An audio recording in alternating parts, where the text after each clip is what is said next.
In the middle of a furious snowstorm, a mother and her children were cast out into the night with no mercy, no shelter, no hope, until the moment the reclusive millionaire opened his gate and spoke a single sentence that turned despair into a miracle, forever changing their destiny.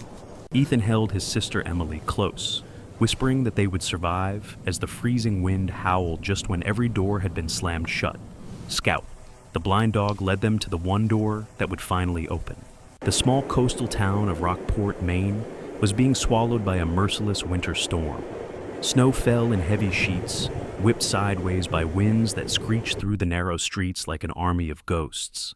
Street lamps flickered under the weight of ice, casting sickly halos across empty sidewalks. The Atlantic waves crashed angrily against the frozen shore, sending sprays of icy water into the air. It was the kind of storm that pinned everyone indoors, behind bolted doors and drawn curtains. Everyone except the unwanted.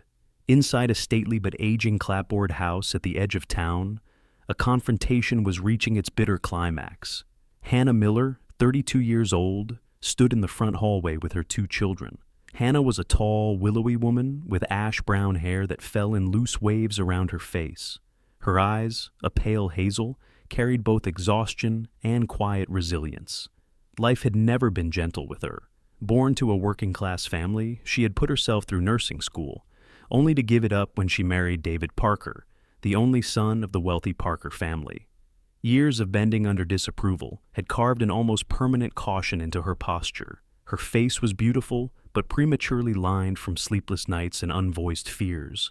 Hannah's kindness was her strength, but also her flaw, for she often let cruelty pass without defense. Tonight, however, her face was stark with desperation. Beside her stood her children. Ethan Miller, 10 years old, was tall for his age, with sandy blonde hair that flopped into his green eyes. He had inherited his father's angular jaw, but carried his mother's softness in the way his lips quivered when he tried not to cry. Ethan's personality had matured too early. He had taken on the role of protector since his father's death, always trying to be strong for his sister. At his side clutched Emily Miller, small and delicate, with chestnut curls damp from fevered sweat. Her blue eyes, usually curious and bright, were clouded by sickness. She hugged a threadbare teddy bear to her chest, its one ear missing and seams frayed. Emily had always been the gentler of the two, dreamy, sensitive, easily frightened. Tonight, her pale face glowed with a fever, her thin frame trembling inside a too-light winter coat. Towering before them was Margaret Parker, Hannah's former mother-in-law and the true mistress of the Parker household. Margaret was a tall woman in her late 60s, with sharp cheekbones and silver hair styled immaculately into a bun that never loosened, no matter the weather. Her back was straight, her chin permanently lifted, and her eyes, a piercing steel gray, radiated disapproval. Once a socialite who ruled Rockport's charity circles, Margaret had hardened into someone who valued reputation above all else. Years ago, when her husband abandoned her for another woman, she had built her dignity out of coldness, cutting off every trace of vulnerability. When her son, David, married Hannah, Margaret had never forgiven either of them. Now that David was dead, her bitterness burned with nothing to restrain it. "This is the last straw, Hannah," Margaret's voice sliced through the hallway, cold as the wind outside. "I will not have this house become a burden to me. You and your children will leave at once." Hannah's hands trembled as she tightened her grip on Ethan's shoulder and Emily's frail body. "Please," she whispered, her voice raw. "The storm. Look at it outside. Emily is sick. Just one night. For the children's sake." But Margaret's lips pressed into a thin line. "For the children's sake," she repeated with disdain. "Your children are a constant reminder of my son's folly. I lost him to you, Hannah, and now I will not lose my dignity. Pack your things and leave. This is not your home. It never was." Ethan's chest rose and fell sharply. He stepped in front of his mother and sister, fists clenched. His voice shook but held defiance. "We'll be fine, Mom." Emily whimpered softly, coughing into her teddy bear, her tiny fingers gripping Hannah's sleeve. The sound was swallowed by a sudden crash of wind against the windows. Without another word, Margaret reached for the heavy oak door. With one swift motion, she pulled it open. A blast of icy air surged into the hallway, extinguishing the last fragile warmth. Snowflakes whirled inside, catching in Emily's damp curls. Margaret's hand was steady, her eyes unyielding. Out! The finality of the command rang like a verdict. Hannah, her heart breaking, gathered her children. Ethan held back tears, straightening his small shoulders like a soldier. Emily leaned weakly against Hannah's chest, the teddy bear pressed between them. The three stepped out into the night. The door slammed shut behind them, the echo sharp and final. The storm roared in triumph, wind howling through barren trees. Snow lashed their faces, biting skin raw. Ethan wrapped an arm around his mother's waist, whispering, "We'll be fine, Mom." Hannah's lips trembled. Emily's tears froze against her cheeks. Inside, Margaret Parker stood motionless for a moment, listening to the muffled cries receding into the storm. Then she locked the door and walked away without looking back. Across town, another house braced against the storm. The Carter estate, a sprawling stone mansion perched on a hill overlooking the Atlantic, loomed against the tempest like a fortress. Inside, the air was heavy with silence. Michael Carter, 50 years old, sat in his study. Tall and broad-shouldered, he had once been handsome in the commanding way of self-made men. His hair, dark now streaked with gray, was cropped neatly, and his face bore deep lines etched not only by age, but by grief. A successful investor, Michael had built empires out of risk and calculation. Yet all the wealth he commanded could not buy back what he had lost. 2 years. Earlier, his wife and young daughter had died in a car accident on a sunny afternoon, a tragedy that had hollowed him out. Since then, he had lived in self-imposed exile, locking his heart as tightly as the mansion gates. His demeanor was precise, detached, and cold, as if he had turned his emotions into stone. At his feet lay Scout, a German shepherd nearly 10 years old. Once strong and agile, Scout now moved with careful steps. Blindness had claimed his eyes after years of loyal service as a trained rescue dog. His thick coat was mottled black and tan, his ears slightly bent from old injuries. Across his face was tied a white cloth scarf, a gentle protection against the cold for his sightless eyes. Though blind, Scout retained his extraordinary sense of smell and hearing, and, more importantly, his unwavering loyalty to Michael. Where Michael withdrew into silence, Scout lingered, pressing his body close to remind his master that he was not entirely alone. The storm rattled the tall windows of the study. Michael sat with a tumbler of untouched whiskey, staring at a framed photograph on his desk. His daughter, Lily, smiling under the branches of an oak tree, her golden hair caught by sunlight.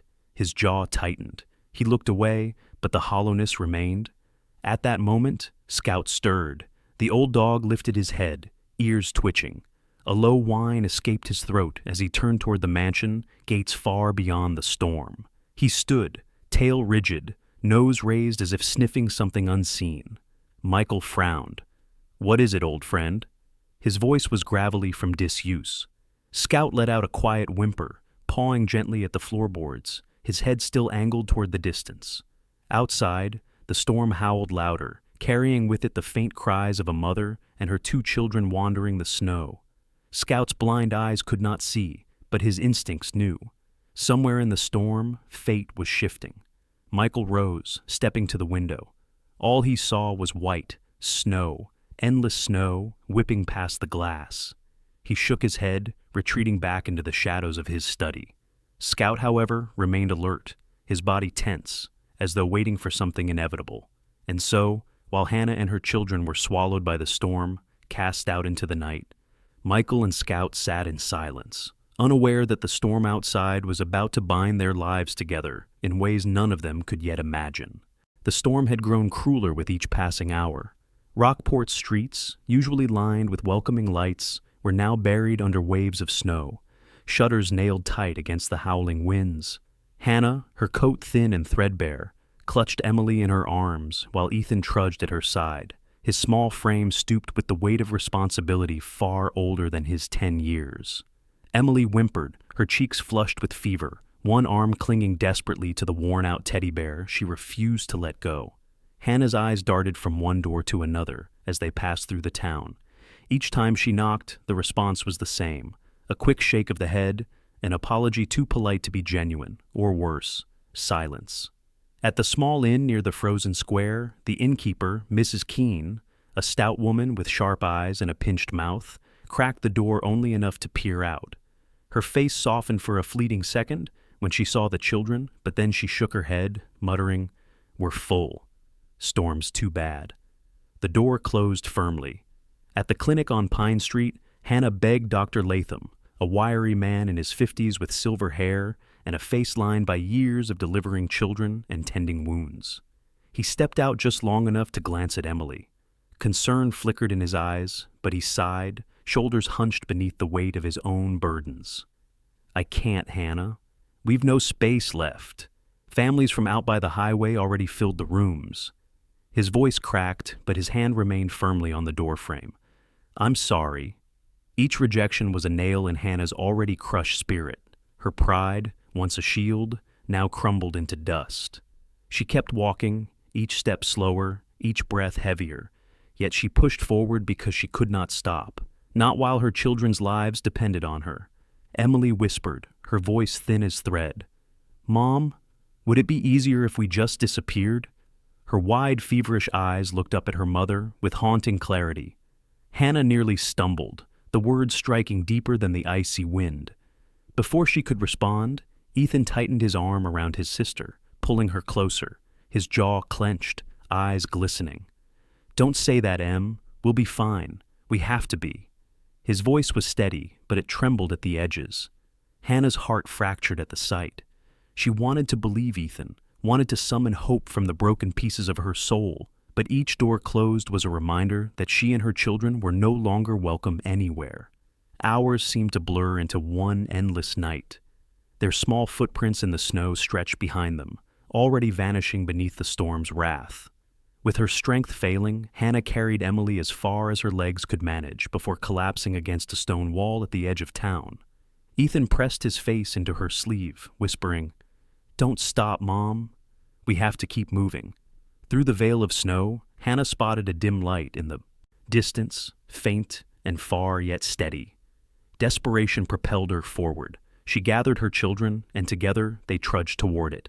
As they drew closer, the outline of tall iron gates emerged, looming through the swirling whiteness.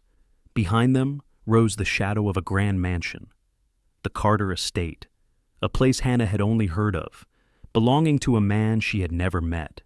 She hesitated at the gates, her heart pounding, but the biting wind left her no choice. Inside the mansion, Michael Carter moved through the darkened hallways. After the storm knocked out power across the northern grid, he had ordered his staff to stay home, leaving only Henry, his loyal groundskeeper, in the estate. Tonight, Michael's solitude weighed heavier than usual. In his study, he adjusted the security monitors, though most screens displayed only static against the blizzard. On his desk sat a framed photograph of his late daughter, taken on her last summer at the lake. Michael lingered on it, jaw tight, silence pressing against him. At his feet lay Scout, the aging German shepherd who had once been a service dog, but had since gone blind. His fur, black and tan, now streaked with white, bristled as he lifted his head. Though sightless, his ears twitched at sounds beyond the storm. He shifted, paws moving restlessly against the carpet, and then let out a soft, low bark, no louder than a cough against the thunder of the wind. Michael looked down, puzzled. "Why are you restless, old friend?" His voice was gentle, yet distracted. He moved closer to the window, but outside was only the swirling chaos of snow. Scout let out another quiet bark, hesitant, as if torn between instinct and uncertainty. His muzzle lifted toward the gates, body tense with an unseen knowing. And there, faint figures appeared beyond the iron bars. 3 souls staggering through the storm. Hannah pressed Emily close, her numb lips whispering comfort, while Ethan leaned heavily against her side. They paused at the gate, staring up at the towering mansion with a mixture of fear and fragile hope. Scout's ears flicked forward. He gave another low, almost mournful bark. Michael narrowed his eyes, though the snow hid all details. Still, unease tugged at him, a sensation he had not felt in years. He turned away from the window, murmuring, "Strange night indeed." Behind him, Scout shifted again, the soft sound of his breath mingling with the storm's song, as if waiting for the world outside to collide with theirs. Snow clung to Hannah's eyelashes like shards of glass as she staggered toward the towering iron gates. Her arms trembled beneath Emily's weight, though the little girl's fevered body felt light as a bundle of twigs. Ethan walked at her side, his boots sinking deep into the drifts, his jaw set in a grim line, far too serious for a boy his age. The Carter estate loomed before them, lights faintly glowing behind frosted windows, a promise of warmth and safety that felt as distant as the summer sun. Her numb fingers searched blindly along the gate until she found the bell. With a quiver in her hand, she pressed it, and the sound echoed faintly through the storm. "Please," she whispered, her voice hoarse, "just let us work. We'll do anything. Just food for the children." Her plea vanished into the wind, but desperation clung to each syllable. Ethan shifted his stance, stepping slightly in front of Emily. His thin shoulders squared as if to shield his sister from whatever might emerge beyond those gates. His dark hair was plastered to his forehead with melting snow. His eyes, deep and sharp like his late father's, watched every shadow with suspicion. The storm had already taught him that adults, even those meant to protect, could be cruel. He would not let another hurt them. Emily, pale with fever, stirred weakly in her mother's arms. Yet even through the haze of sickness, her eyes widened when she saw movement on the other side of the gate. A shape detached itself from the shadows of the estate. Slowly, deliberately, a German shepherd padded forward across the snow-dusted stones of the courtyard. His gait was careful, each step measured, his ears pricked, though his clouded eyes saw nothing. A white scarf, frayed at the edges, was tied around his head, covering where sight had long since failed. "Mom?" Emily breathed, her small voice filled with awe rather than fear. "Look!" Scout reached the gate, muzzle twitching, nostrils quivering as he traced the air. Then, as if guided by an unseen thread, he pressed his nose through the bars toward Emily. The little girl stretched out her hand, her fingers trembling but eager, and the dog found them unerringly. His cold nose brushed her palm before he gave a soft whine, leaning against the gate as though to close the distance between them. Emily's fevered lips curved in the faintest smile. "He's blind," she whispered, her voice fragile as glass. "But he found me." Hannah blinked, tears mixing with snow on her cheeks. For the first time that night, hope pierced through her despair. Inside the mansion, Michael Carter stood at his study window, arms folded against his chest. He had heard the faint ring of the bell over the storm, though at first he thought it a trick of the wind. But when Scout had stirred, when the old shepherd padded toward the gate with purpose, Michael followed. Michael was a tall man in his early 60s, shoulders still broad despite years, of carrying invisible burdens. His hair, once dark, had turned almost entirely silver, and deep lines carved his face, especially around the eyes. A face hardened not just by age, but by grief. Once, his world had revolved around his daughter, Clara, a vibrant soul with laughter that filled this empty mansion. When she died in a car accident 3 winters ago, something inside him calcified. He withdrew, his heart locked as tightly as the estate's gates.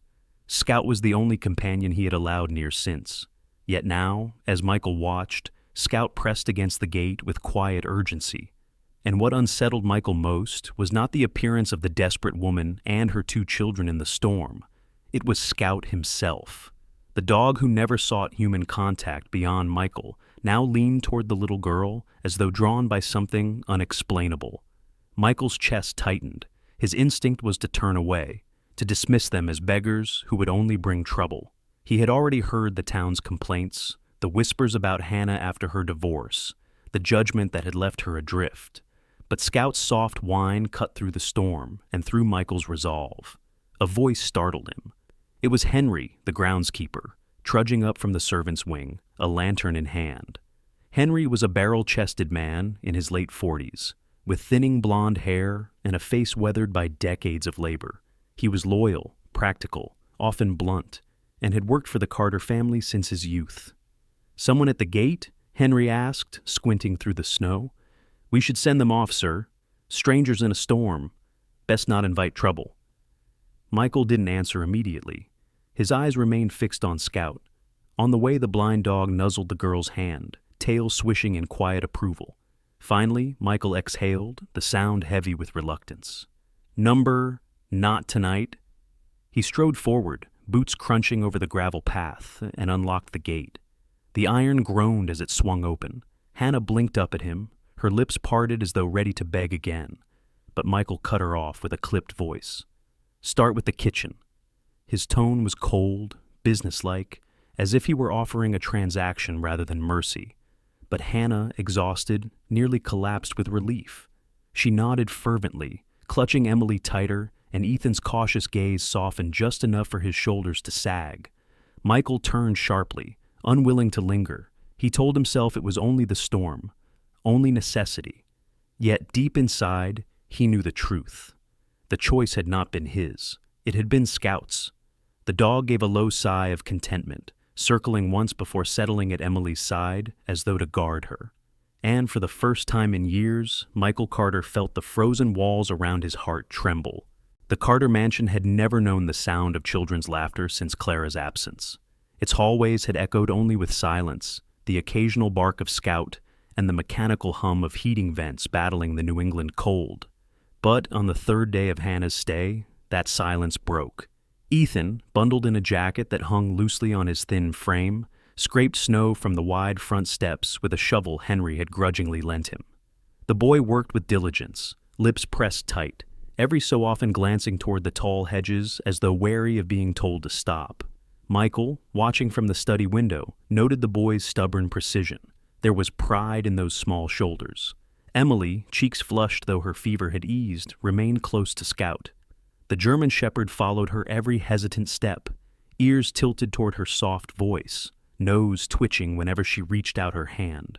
Emily spoke to him in a stream of whispers, giggles erupting when Scout tilted his head as though he understood every word.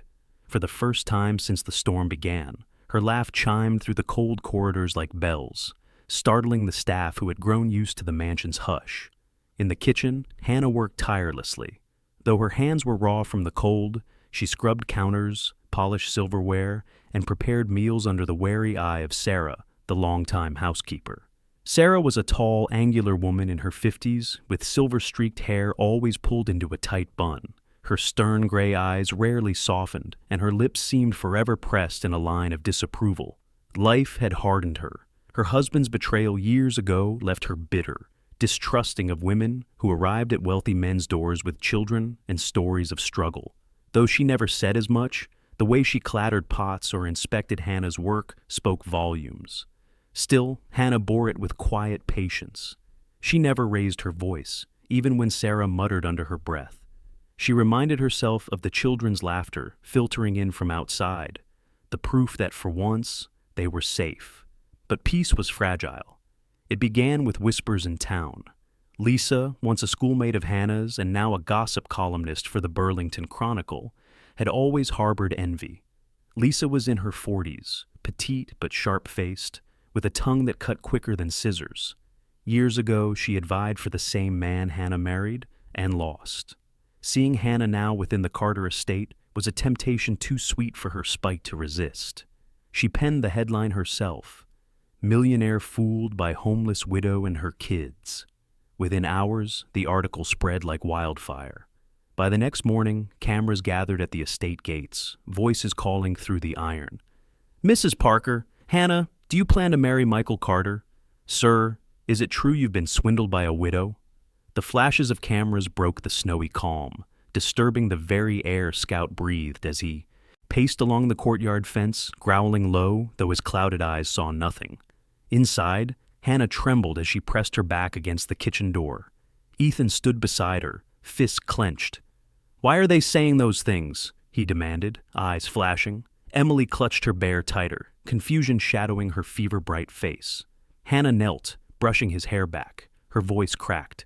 "Sometimes people don't see the truth, Ethan. They only see what they want." But inside, shame crushed her. She had been offered kindness by Michael, however cold, and now the world painted her as a schemer.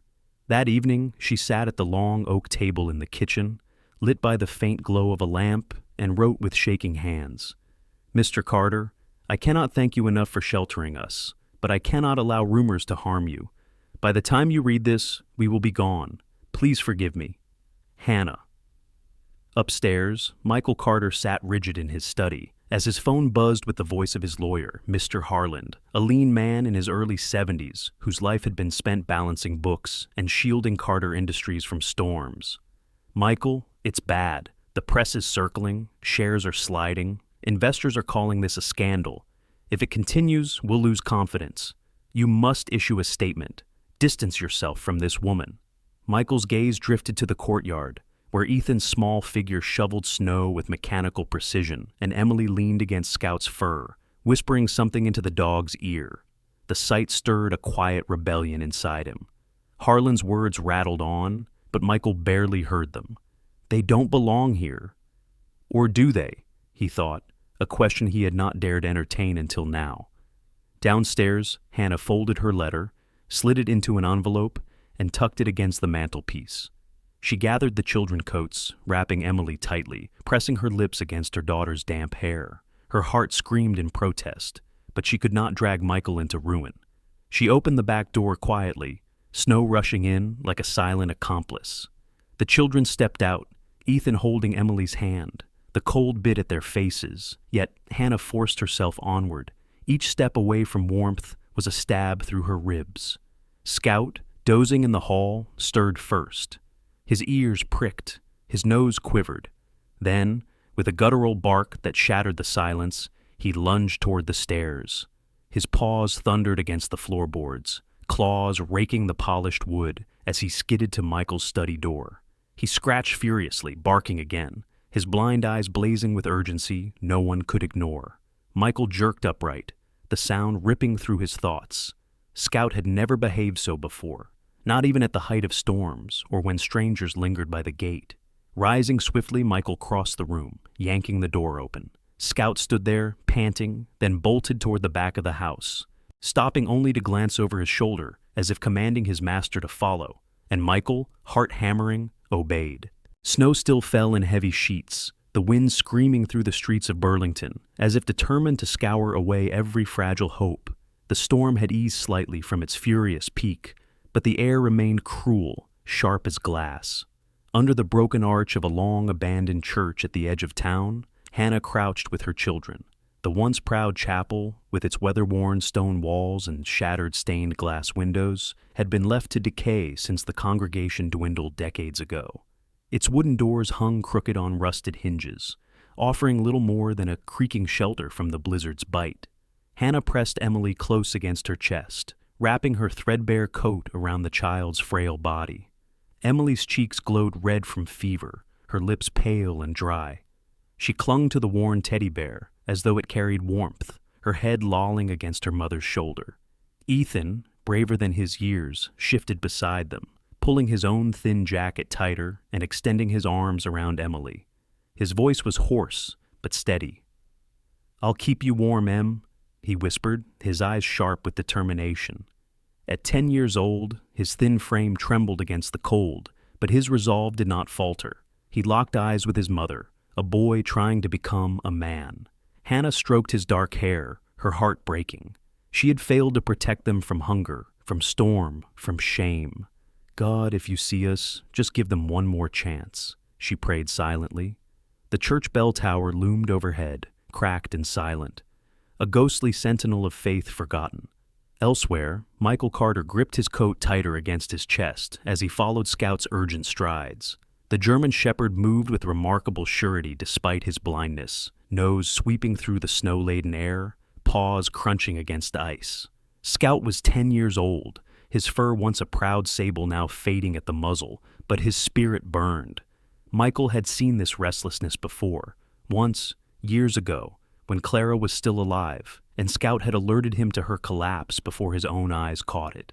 Then, as now, Scout had led him when Michael himself was lost. Michael's heart was a storm as fierce as the blizzard outside. The lawyer's words about collapsing shares, the staff's whispered doubts, Sarah's stern glances. All of it clashed within him. Yet each echo was silenced by the image of Hannah's eyes as she stood at his gate, pride crushed but still pleading for her children. Scout barked once, soft but insistent, turning toward the church's shadowed outline.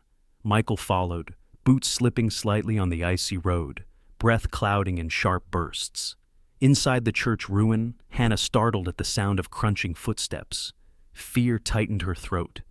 Was it another reporter, ready to twist her story further? She gathered Ethan closer, shielding Emily's trembling body. Then the door pushed wider with a groan, and Michael stepped into the dim shelter. Snow, dusting his dark coat and graying hair. His stern face softened as he saw them huddled together, pale and shivering against the bitter night. Scout rushed ahead, his tail wagging furiously, nose pressing against Emily's hand. Despite the fever, Emily lifted her small fingers to brush his head.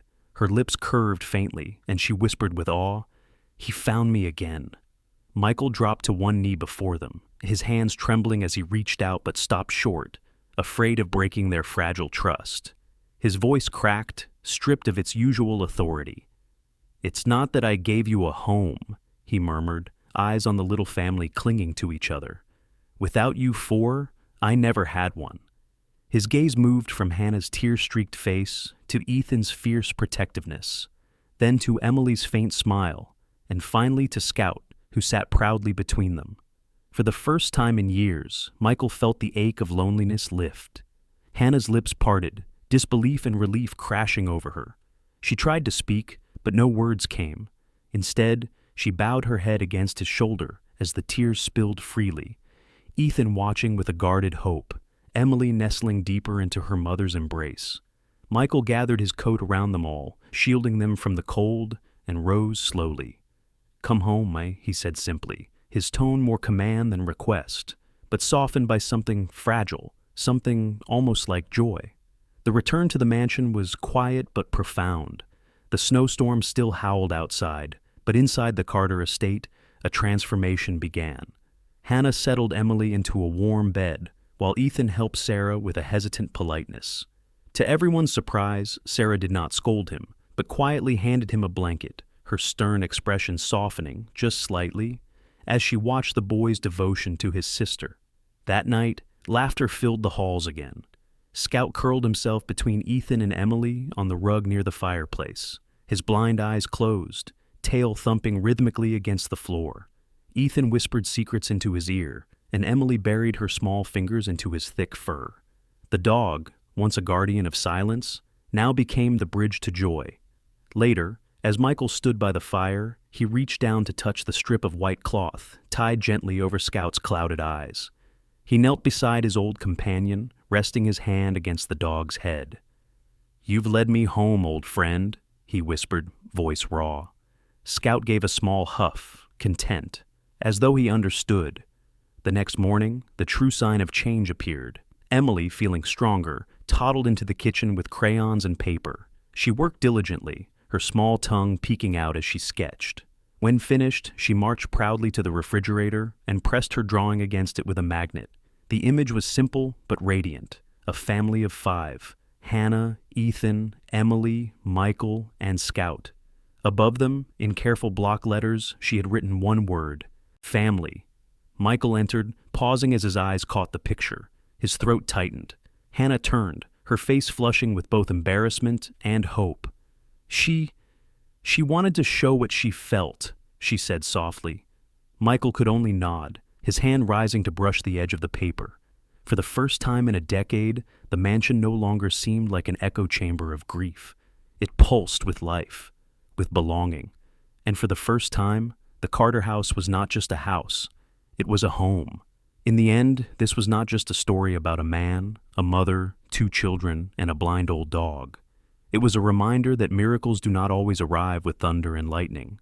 Sometimes they come quietly, through a child's laughter, through the warmth of a stranger's hand, or through a faithful dog leading his master home. It is in those moments we see the gentle hand of God at work, stitching broken lives back together with love. Perhaps the greatest miracle of all is not the shelter or the mansion, but the truth that no one is ever truly forgotten by heaven. Just as Michael found his family when he thought his life was over, so too can God open doors when all others are closed. In our everyday lives, when the storms of loneliness, loss, or doubt surround us, we can remember this story and hold on to faith. Because even in the darkest night, God still leads us home. If this story touched your heart, Share it with someone who may need a reminder of God's quiet miracles. Comment below and write Amen if you believe that God still watches over us and blesses us through unexpected ways. And do not forget to subscribe so together we can keep spreading stories of hope, faith, and love. May God bless you and your family always.